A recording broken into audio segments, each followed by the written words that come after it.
정혜 씨는 휴대폰을 들어 연락처를 훑어봅니다. 고작 10개도 되지 않는 연락처지만 전화를 걸 만한 상대는 없습니다. 오늘도 하루는 길고 마땅히 할 일도 대화를 나눌 상대도 없습니다. 통장에는 고작 몇백만 원의 돈이 전 재산입니다.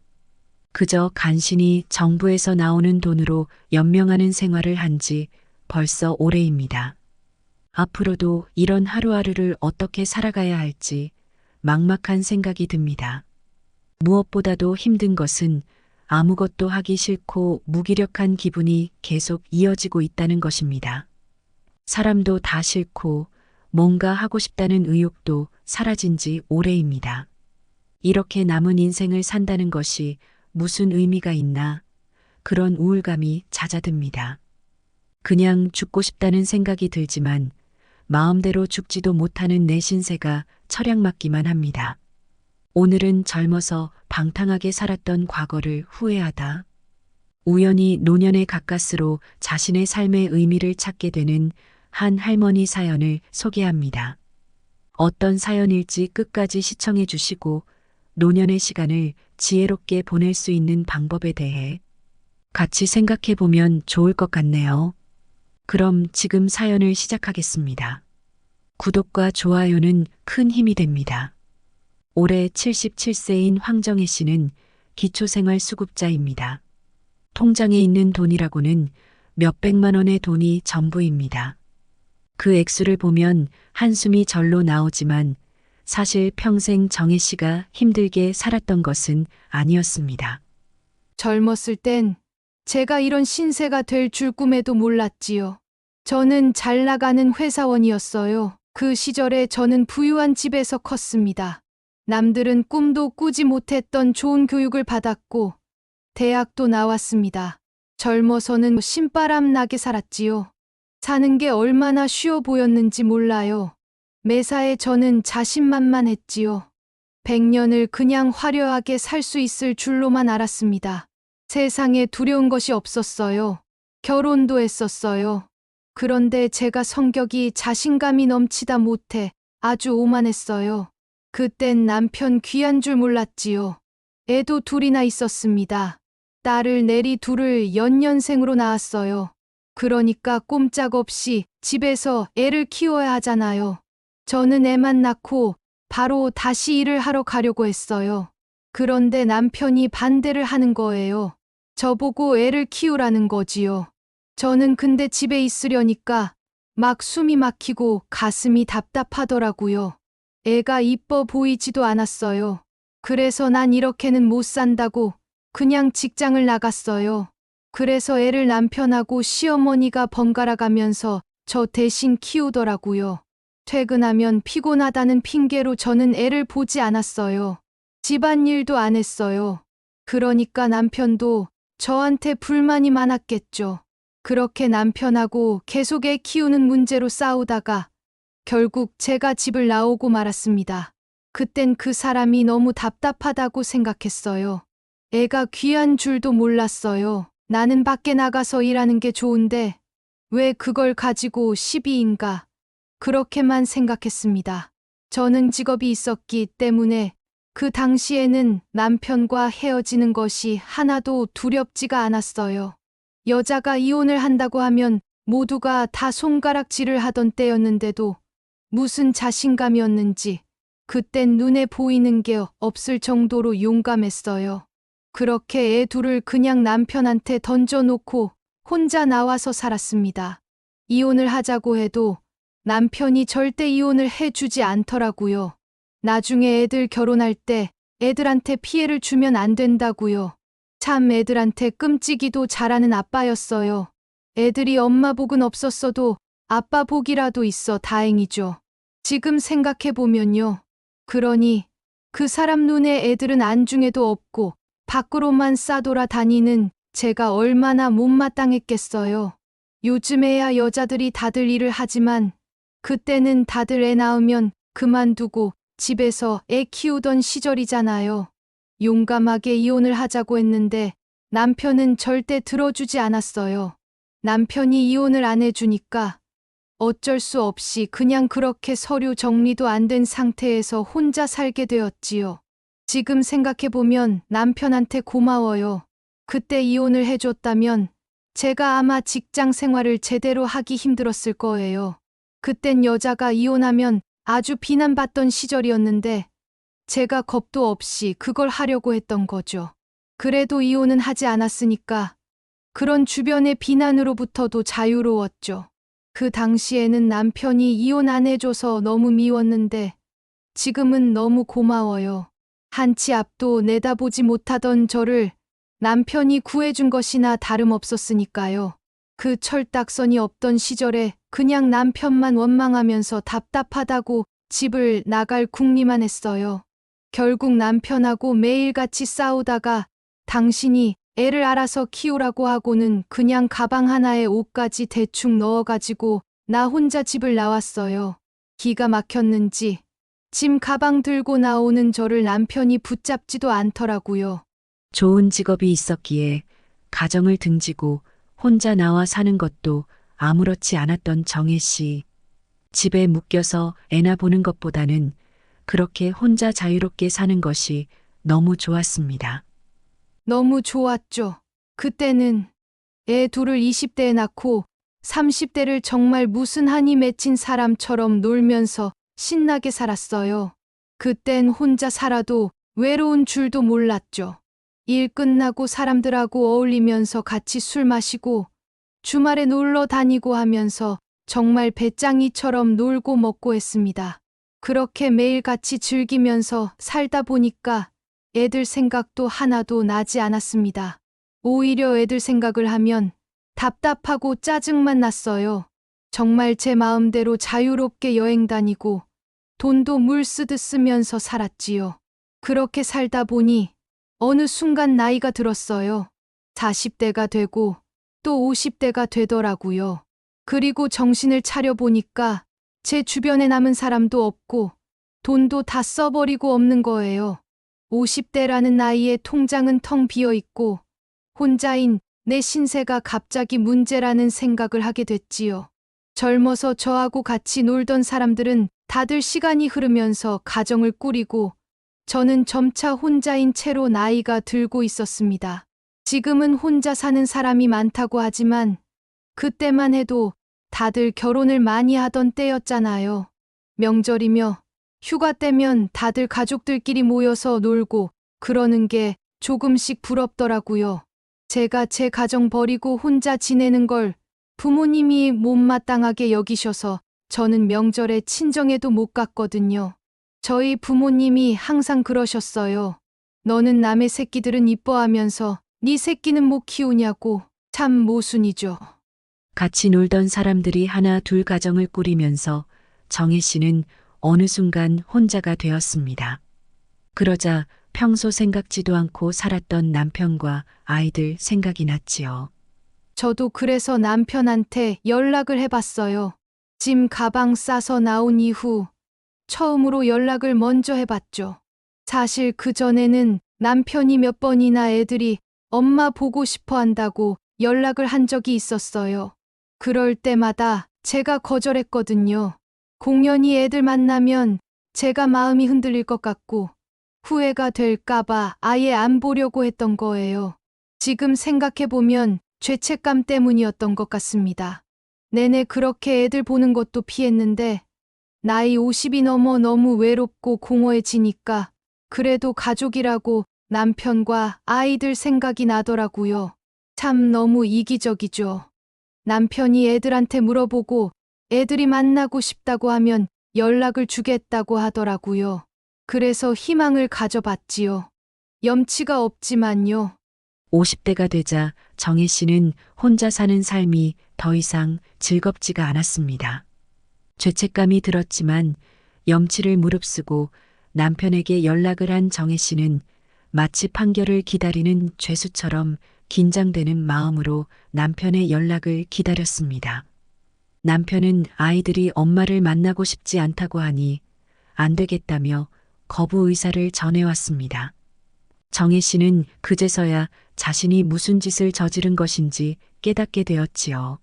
그래도 엄마니까 애들이 궁금해서라도 한 번은 만나겠다고 해주지 않을까 기대를 했었어요. 어릴 적에는 엄마를 보고 싶어 한다고 남편이 몇 번이나 연락을 했었으니 혹시 아직도 그런 마음이 있지 않을까 했었지요. 그런데 이제 다 큰 애들이 엄마에 대한 마음을 완전히 접은 것 같더라고요. 그땐 처음으로 마음이 정말 부서지는 것처럼 아팠어요. 그래도 엄만데 애들이 참 냉정하구나 그런 원망도 있었습니다. 여전히 저는 이기적이고 염치 없는 사람이었죠. 지금 생각해보면 그런 생각을 했던 저 자신이 어이가 없습니다. 애들이 그렇게 나오는 게 당연할 수밖에 없는 일인데 말이에요. 그렇게도 나 자신밖에 모르던 사람이었구나. 지금은 그렇게 생각해요.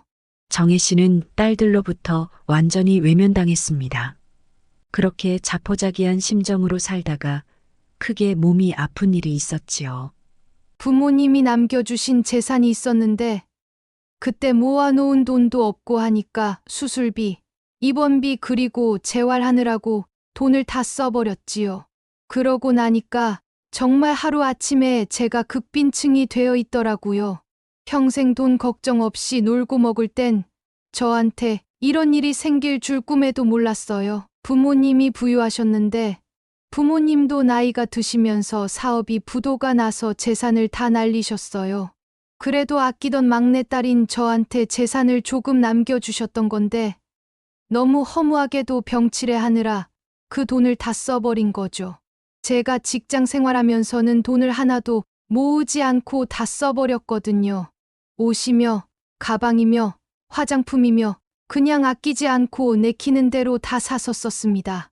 그런데 돈이 이제 하나도 없으니까 그런 사치품들을 다 내다 팔아야지 되겠더라고요.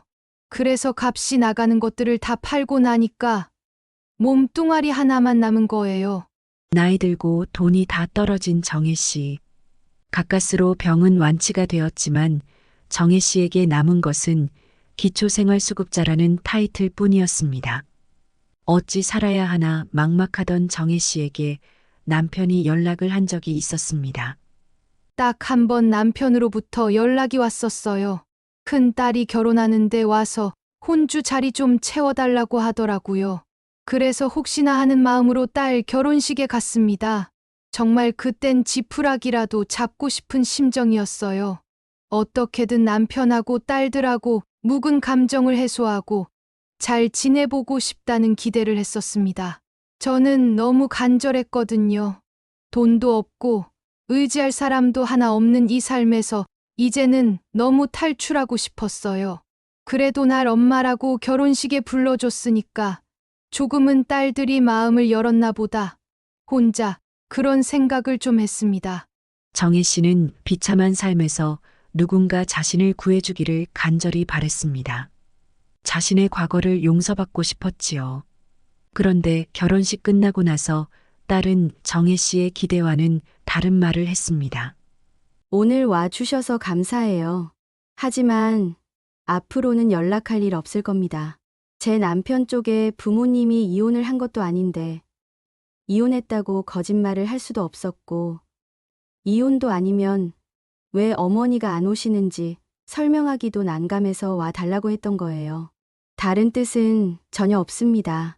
그래도 저를 낳아주신 책임으로 어머니 역할 한번 해주셨으니까 저는 그걸로 만족합니다. 다시는 연락 안 할 테니까 앞으로는 볼 일 없었으면 합니다. 큰딸의 냉랭한 말이 정혜 씨의 마음에 비수를 찌르는 듯 했습니다. 신락 같던 희망이 끊어지던 순간이었지요. 큰딸이 자리를 뜨고 둘째 딸이 정혜 씨에게 오더니 이렇게 말했습니다. 무슨 염치로 여기에 왔어요? 여기 오라고 한 큰 언니를 저는 이해할 수가 없네요. 오란다고 여기가 어디라고 와요? 뻔뻔해도 분수가 있어야지. 나는 앞으로 결혼을 하더라도 엄마 부를 일은 없을 테니까 김칫국이라도 마실 생각하지 마세요. 나한테 엄마는 오래전에 죽은 사람이니 난 누가 물어보면 엄마 죽었다고 할 거예요. 앞으로 연락하지도 말고 찾아올 생각도 하지 마세요. 둘째 딸은 정혜 씨에게 쌀쌀맞게 말하고는 자리를 떠났습니다. 며칠 후 남편과 정혜 씨는 마침내 정식으로 이혼을 했습니다. 혹시라도 이혼이 나중에 자식들 앞길에 문제가 될까봐 미루고 미뤄왔던 일을 큰 딸 결혼을 마친 후에야 마무리했던 것이지요. 그것이 남편과 딸들을 본 마지막이었습니다. 정혜 씨는 정말로 혼자가 되었습니다. 정혜 씨는 분명 자신의 가족이 있었음에도 그렇게 결국 혼자의 삶을 살게 되었지요. 젊어서는 자신이 원해서 선택한 일이었지만 이제는 어쩔 수 없는 일이 되어버렸습니다. 하지만 가족이 없는 것보다도 사실 더 정혜 씨를 힘들게 한 것은 돈이었습니다. 살면서 내가 이렇게 가난한 사람이 될 줄은 정말 몰랐지요. 누가 나이 들어 이렇게 비참하게 살게 될 줄 알았겠어요. 저는 남들 다 가난하던 시절에도 부유했고 남들이 다 못 배웠던 시절에도 배운 사람이었어요. 하지만 그 거만한 생각이 저를 너무 경솔하게 만들었습니다. 그 흔한 보험 하나 들어놓을 생각도 못했고 저축도 하나도 하지를 않았으니까요.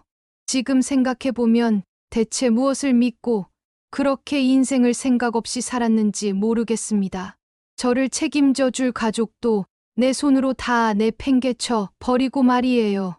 평생 일을 했으면 분명 적지 않은 돈을 벌 수도 있었을 텐데 정혜 씨는 어쩌다 이렇게 가난해진 것일까요? 10년 넘게 일을 하다가 40대쯤에 퇴직을 했습니다. 반복되는 일들이 지겹고 좀 새로운 일을 해보고 싶다는 단순한 생각에서였지요. 저는 평생을 그냥 저 하고 싶은 것만 하고 살았기 때문에 그때에도 깊은 고민이 없었어요. 그냥 내키는 대로 했던 거예요. 같은 일을 수십 년 하다 보니까 좀 새로운 일이 해보고 싶더라고요. 그때 제가 좀 외롭기 시작하던 때였어요. 제가 등산을 오랫동안 다녔어요. 산악회에서 친하게 지내는 사람들과 주점에 자주 가곤 했거든요. 제가 매일 같이 혼자 노는 걸 본 사람들이 저보고 주점이나 하라는 식의 농담을 많이 했어요. 그런데 생각해 보니까 정말 괜찮은 생각인 것 같더라고요. 어차피 남의 가게에 맨날 돈을 쓰는데 내가 주점을 하는 편이 낫지 않나 그런 생각이 들었죠. 외롭고 하니까 또 사람들을 많이 만나고 싶다는 생각에 주점을 열었어요. 그런 장사를 하면 잘할 줄 알았어요. 부모님이 남겨주신 재산도 좀 있고 해서 그땐 자신만만했죠. 외롭다는 생각에 덜컥 겁도 없이 있는 돈 없는 돈을 다 긁어 모아서 해본 적도 없는 주점을 시작한 정혜 씨. 하지만 주점 장사는 정혜 씨 생각과는 많은 것이 달랐습니다. 말도 못하게 힘들었어요. 음식도 생각보다 손이 많이 가고 술 파는 일이 너무 힘들더라고요. 저하고 친했던 산악회 지인들도 오면 공짜로 얻어먹기나 하려고 하지. 가게에 도움이 되는 사람들이 별로 없었어요. 공짜로 뭐라도 안 해주면 욕이나 하고 그 다음부터는 잘 오지도 않더군요. 저보고 주점하라고 매번 부추기던 인간들이 정작 하나도 도움이 안 되고 또 주점하면서 빈정상해서 오히려 연락이 다 끊어지게 됐어요. 그러니 사람 만나고 싶어서 했던 주점을 하는 보람도 없더라고요. 취객 다루는 것도 정말 보통 일이 아니고 싸움이 붙어서 경찰이 하루 걸러 하루 꼴로 오곤 했어요. 정말 못할 짓이더라고요.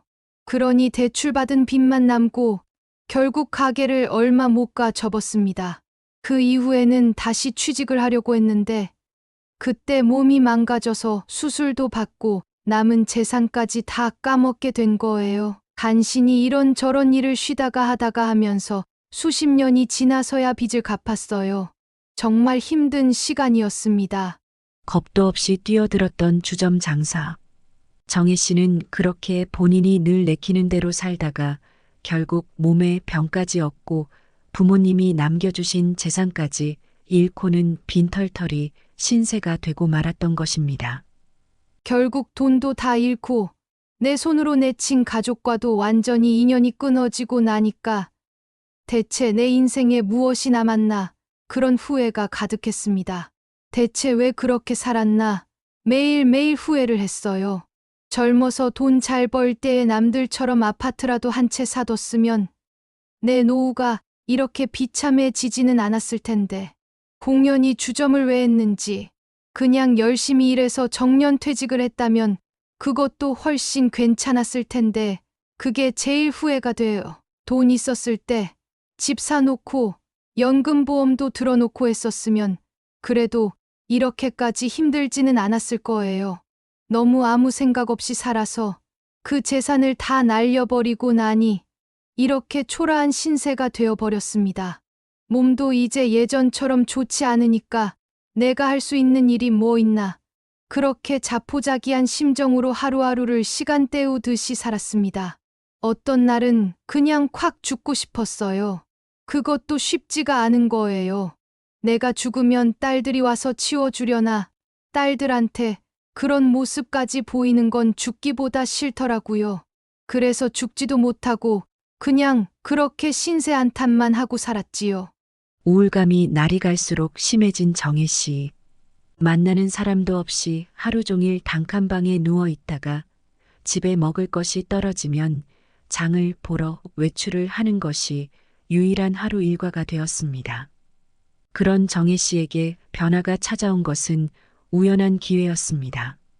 갑자기 내린 비에 대형마트 건물 안으로 비를 피하러 들어가게 되었지요.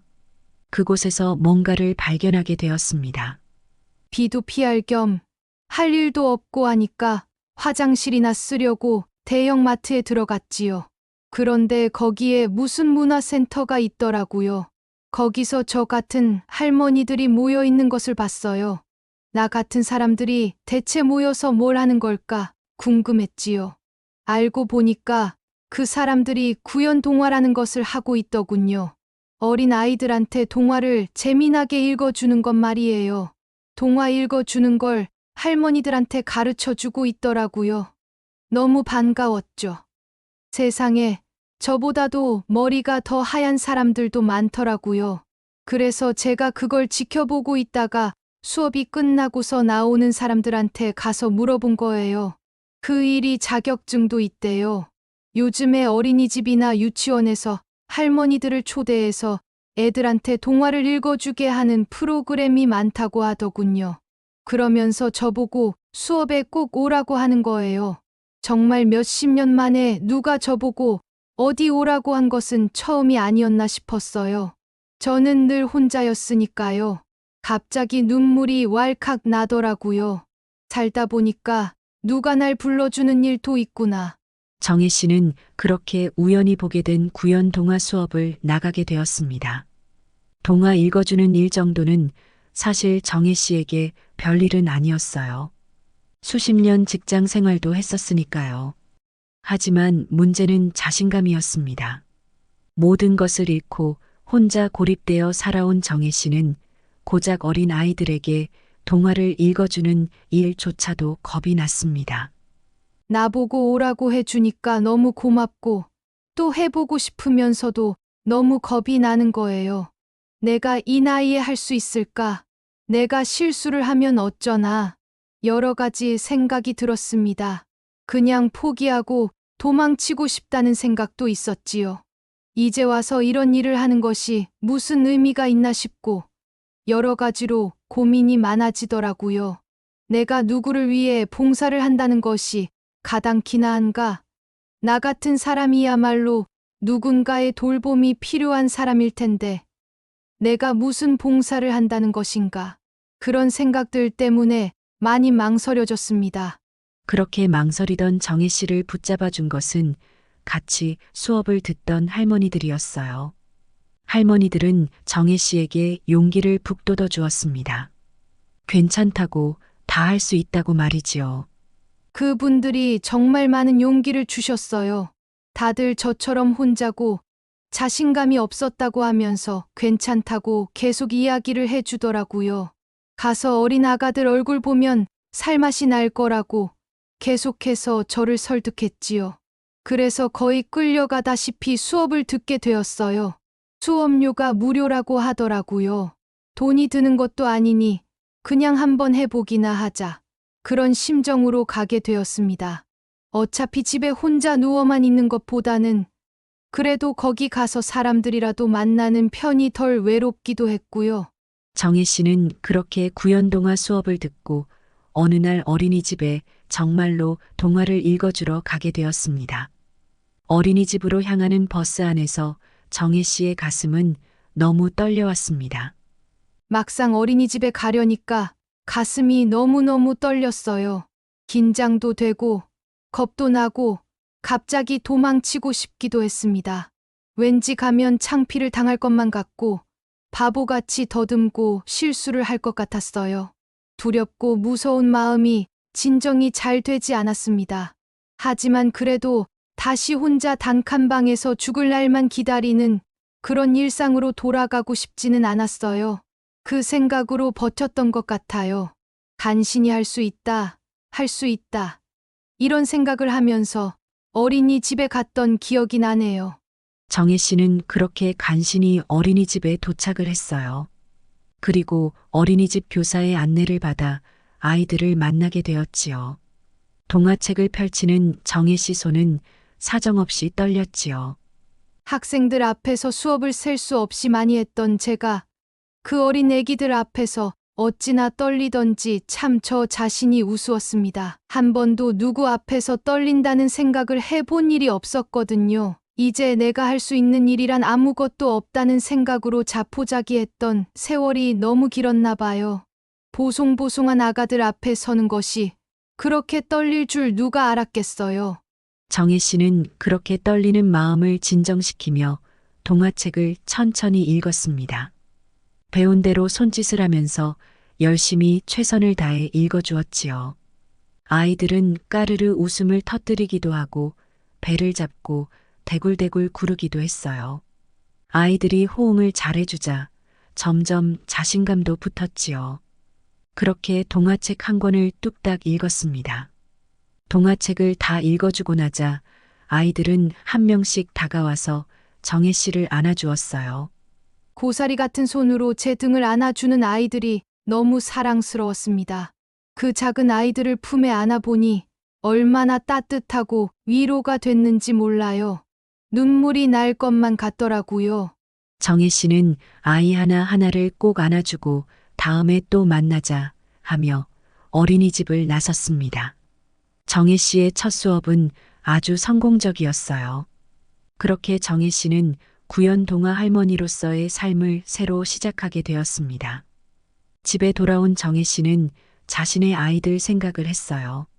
내 아이들을 내가 그렇게 안아주고 사랑하며 키웠다면 내 인생이 어땠을까? 그런 후회가 밀려왔습니다. 그땐 아이들이 제 인생의 걸림돌인 것만 같고 짐짝처럼만 느껴졌어요. 내 삶을 갉아먹고 날 자유롭지 못하게 만드는 존재라고 여겼습니다. 하지만 오늘 어린이집에서 아이들을 만나보니까 아이들은 저에게 위로와 위안이 되는 존재였어요. 그 아이들로 인해 저의 인생이 밝아졌고 또 새롭게 살아갈 용기도 많이 생기게 되었지요. 제 자식도 그처럼 저에게 인생을 살아갈 용기와 희망일 수 있었을 텐데 그땐 그걸 전혀 몰랐어요. 제가 너무 어리석고 이기적이어서 사랑을 받을 줄만 알았지 줄은 전혀 몰랐나 봅니다. 정혜 씨는 과거의 자신을 반성하고 또 반성하며 살게 되었습니다. 지금 아는 것을 그때도 알았더라면 지금 정혜 씨의 삶은 180도 달라졌을지도 모를 일이겠지요. 제가 아이들을 남편하고 정성껏 키웠다면 아마도 지금쯤 어린이집에서 만났던 그런 손주 손녀를 봤을 수도 있겠지요. 저를 진짜 할머니라고 불러주는 그런 사랑스러운 아이들이요.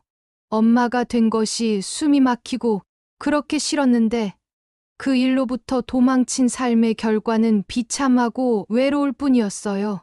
다시 과거로 돌아갈 수만 있다면 최선을 다해 아이들을 키우고 가정을 지키려고 노력할 것 같아요. 이렇게 후회할 줄 그때 알았더라면 말입니다. 정혜 씨는 구연 동화 자격증에 도전을 하고 있습니다. 그리고 많은 어린 아이들을 만날 생각이지요. 이제 정혜 씨의 삶은 과거처럼 비참하고 우울하지는 않다고 하네요. 이미 지나간 세월을 후회하고 한탄해봤자 그 시간이 다시 돌아오는 것은 아니지요. 정혜 씨는 자신의 과거를 반성하지만 그래도 남은 인생은 좀 더 값어치 있게 살고자 합니다. 이 나이에 제가 누군가에게 도움이 될 수 있다는 것이 놀라워요. 제가 동화를 읽어주고 아이들이 웃고 좋아하는 모습을 보면 제가 그래도 아직 쓸모가 있는 사람이라는 생각에 기뻐져요. 다 늙고 가진 것도 없어서 이제 나는 아무짝에도 쓸모없는 사람이라고 여기며 죽을 날만 기다리고 있었는데 이런 기회가 찾아올 줄 누가 알았을까요? 내가 아이들에게 동화를 읽어주면서 사실은 저 자신이 구원받은 셈이에요. 자격증을 따서 더 잘하고 싶은 마음도 들고 어린이집뿐 아니라 요양원 같은 곳에서도 책을 읽어주는 봉사를 해보고 싶습니다. 정혜 씨는 80을 바라보는 나이에 이처럼 새로운 꿈을 꾸게 되었습니다. 어리석었던 젊은 시절, 후회만 가득했던 삶. 가진 것 하나 없던 정혜 씨 인생은 비참했습니다. 하지만 지금은 그런 과거를 다 멀리하고 미래를 희망으로 바라볼 수 있게 되었지요. 앞으로 내가 얼마나 더 살 수 있을지는 모르겠습니다. 하지만 적어도 지금은 아무것도 안 하고 자포자기한 채로 죽을 날만 기다리고 있는 건 아니니까요. 하루하루가 처음으로 감사하다는 마음이 들어요. 제가 아직도 누구를 위해서 무슨 일을 할 수 있다는 사실이 너무 값지고 소중하지요. 정혜 씨는 감히 자신이 떠나온 남편과 아이들을 다시 보고 싶다는 생각을 하지는 않습니다. 그들로부터 용서를 바라지도 않지요. 그저 혼자 그리워하고 속죄하는 마음으로 살고 있습니다. 그 죗값을 치른다는 생각으로 어린 아이들에게 봉사를 하는 것 같기도 합니다. 과거 누구나 살면서 많은 실수를 하지요. 나이가 들어 그 실수에 대한 값을 치러야 하는 순간이 오기도 합니다. 누군가는 말년이 풍족하고 행복하기도 하지만 누군가의 말년은 비참하고 고통스럽기도 하지요. 정혜 씨도 그랬습니다. 방탕했던 젊은 시절에 대한 대가를 노후에 혹독하게 치러야 했던 정혜 씨. 그래도 정혜 씨는 누군가에게 봉사를 할 수 있는 기회를 얻어 오히려 자신이 새로운 희망을 갖게 되는 소중한 경험을 하게 되었습니다. 나이가 들었다고 해서 너무 모든 것을 비관적으로 바라볼 필요는 없는가 봅니다. 가진 것이 없어도 여전히 누군가에게 친절을 베푸는 것은 할 수 있는 일이지요. 오늘 나의 노년의 삶이 무슨 의미가 있나 회의감이 든다면 정혜 씨의 인생을 떠올려 보세요.